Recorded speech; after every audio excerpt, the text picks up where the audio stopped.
Welcome back to Samrat's label. So space silk తో first time మనం ఒక లెహంగా డిజైన్ చేసాం, చూసేద్దాము. మంచి ఆలివ్ గ్రీన్ షేడ్ అన్నమాట. చూడండి, ఇలా డబల్ లేయరింగ్, చాలా మొత్తం శారీ అంతా శారీ తీసుకున్నాం. యాక్చువల్లీ దీనికి శారీ అంతా ఇలా ఫ్రిల్లింగ్ పెట్టేసాము. ఇక్కడ హాఫ్ వరకు అంబ్రెలా. చాలా మంది ఏంటంటే పైన కూడా గ్యాదరింగ్ ఇస్తారు, దానివల్ల లావుగా కనిపిస్తారు. ఇది మంచి స్లిమ్ లుక్ వస్తుంది. ఇది నీ లెంత్ వరకు కూడా మొత్తం అంతా కూడా అంబ్రెలా ఫ్రాక్.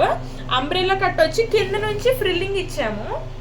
చూడండి, దానివల్ల బాగా ఫ్లేర్గా కనిపిస్తుంది అండ్ లుక్ కూడా స్లిమ్ లుక్ వస్తుంది. అండ్ దీనికి మేము మంచి డిజైనర్ బ్లౌజ్ అయితే డిజైన్ చేసాము. మంచి ఆలివ్ గ్రీన్. దీని లోపల మీరు లైనింగ్ కూడా ఏం చేసామంటే ఇదే దీనిలో కట్స్లో ఉన్న బ్యాలెన్స్ పీస్ వచ్చేసి పైన వేసి దాని లోపల కాటన్ లైనింగ్ ఇచ్చాము. అస్సలు ఎక్కడ గుచ్చుకోదు, పైన మాత్రం చాలా డిఫరెంట్గా ఉంటుంది. దుపట్టా రెడీ అవుతుంది. దుపట్టా ఏంటంటే సేమ్ ఇంకొక శారీ తీసుకుని దాన్ని దుపట్టాలా డిజైన్ చేసాము. ఎవరికైనా ఇలాంటి బడ్జెట్ ఫ్రెండ్లీ లెహంగాస్ కావాలనుకుంటే కనుక నా వాట్సాప్ నెంబర్ 92852223 నెంబర్కి వాట్సాప్ చేయండి. బాయ్.